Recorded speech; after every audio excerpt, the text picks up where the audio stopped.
Spinal reflexes. Now, definition of spinal reflex. It is the stereotyped motor response to a specific stimulus like stretch of muscle. Stereotyped means fixed. It is the stereotyped means fixed motor response to a specific stimulus like stretch of the muscle. Now, components of spinal reflexes. See this diagram. There are totally 5 components. First one, the receptor. The information from this receptor goes via this afferent fibers. We all know that the afferent fibers goes through the dorsal root of the spinal cord, and the dorsal root has this dorsal root ganglion. Inside the spinal cord, the afferent fiber divides into 2 branches. One branch directly terminates on the cell body of this motor neuron which supplies muscle, and another branch of this afferent fiber terminates first on this inhibitory interneuron. This inhibitory interneuron again terminates on the cell body of this motor neuron, which in turn ends in the muscle. Now, some types of spinal reflexes. There are totally 5 types. These 3 are important. Stretch reflex or myotatic reflex, inverse stretch reflex or inverse myotatic reflex, with withdrawal reflex or flexion reflex. These two are kept separated because these two reflexes can be elicited only in spinal animal or spinal human. These are positive supporting reaction and negative supporting reaction. Now, let's discuss the first type, stretch reflex. Definition: reflex contraction of muscle due to muscle stretch. Remember, muscle should be with its intact nerve supply. Denervated muscles will not give this stretch reflex.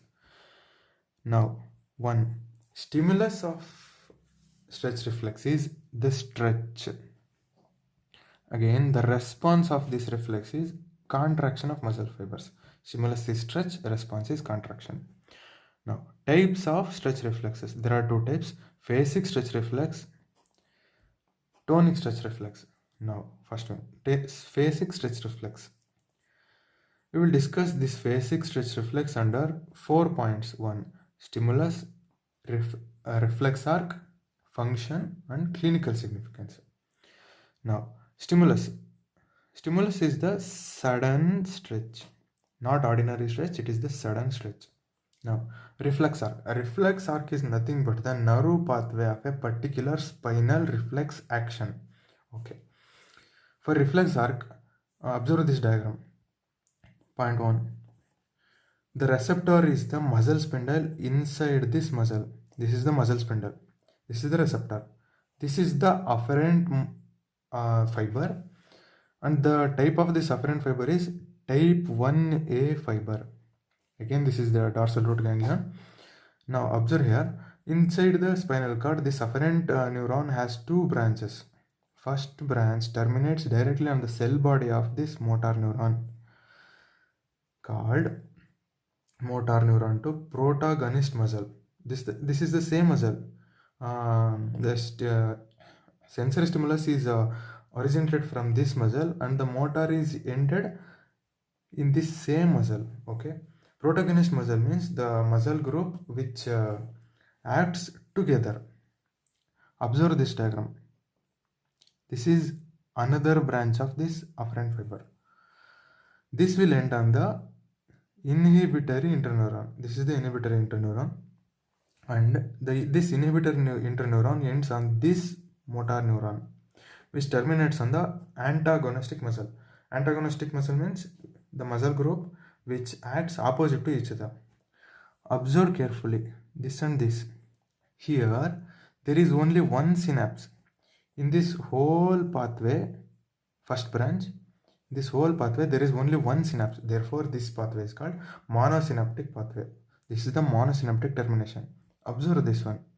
There are 2 synapses in this pathway. 1, 2. Therefore, in this whole pathway, there are 2 synapses. Therefore, this is called disynaptic pathway. This is disynaptic termination.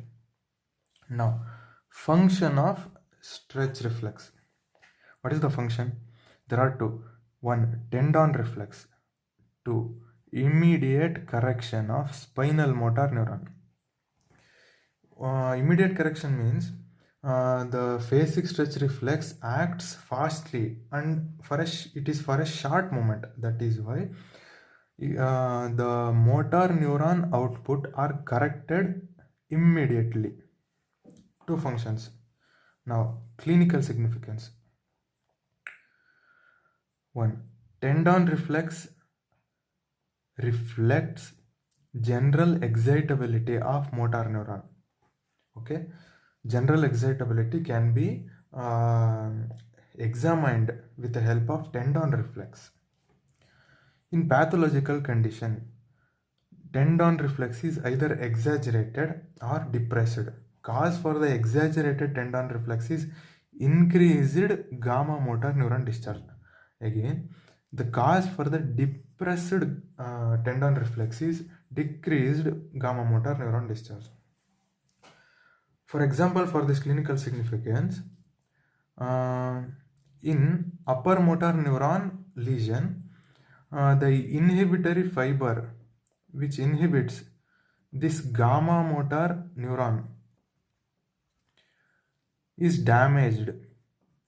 This is inhibitory neuron, upper motor neuron. In upper motor neuron lesion, this inhibitory neuron is damaged. Then there are no neurons which inhibit this gamma motor neuron. This results in increased gamma motor neuron discharge. What happens?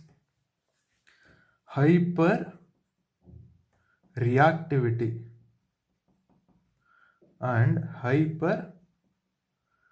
hypertonicity of muscle occurs. Hyperreactivity means exaggerated tendon reflex. Okay, and hypertonicity, tone of the muscle increases. Muscle tone means resistance to the stretch. Therefore, increased resistance to the stretch and increased tendon reflex, hyperreactivity and hypertonicity occurs in upper motor neuron lesion because of increased discharge of gamma motor neuron. Now, there is a note here, reciprocal innervation. This means innervation which ensures activation of one set of motor neuron and inhibition of another set of motor neuron. Look here. Activation of this afferent fiber from this branch activates this motor neuron. Okay. In the same way, activation of this same afferent neuron via this branch activates this inhibitory interneuron, which causes inhibition of this motor neuron. So the final result is activation of this afferent fiber resulted in activation of this one motor neuron and inactivation or inhibition of this another motor neuron. Therefore, this innervation, whole innervation is called reciprocal innervation.